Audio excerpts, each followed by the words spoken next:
Hurricane Irene continues to track north along the U.S. East Coast. Officials say at least 3 people have now died in North Carolina, and hundreds of thousands are without power. The storm is heading towards New York City, and officials there are taking extreme measures to try to protect the residents. We'll tell you more about exactly what is happening in the Big Apple in just a moment. Our reporter is standing by in Times Square to give us the very latest. But first, we want to tell you about a rather incredible story. A couple attempting to outrun Hurricane Irene has been rescued off the coast of Virginia. John Northcott has more now on their dramatic story. John. Yeah, this is pretty incredible, Jennifer, especially when you consider that every public official at virtually every level of government for the last 24 hours or so have been warning people not to go out of their homes, much less out on the water. This is the story of a couple, and they lived on their boat, so I guess they did stay in their home, but they sure didn't stay in port, and they took off hoping to, in their words, outrun the storm.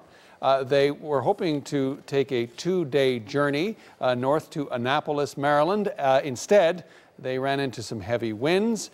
They only really got about 30 kilometers out of where they had been anchored originally. Then they dropped anchor, thought they could outrun it, but no, they couldn't. Called officials, and this is what we are seeing here, this dramatic rescue. Actually out in the water, divers, swimmers of official rescue from the fire and other rescue services actually swimming out with a rope, putting it on a harness, bringing the couple on board the boat, and then finally ashore. They are fine. They have been taken to hospital where they have been treated, but then after that taken to a shelter.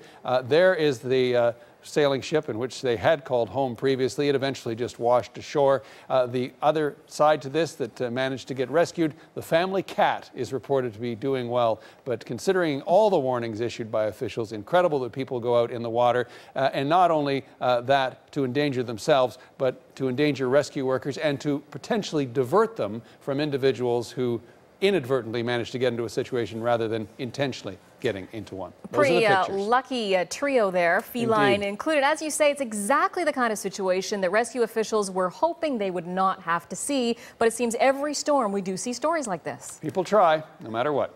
Yep. Interesting. Thanks for this, John. Okay.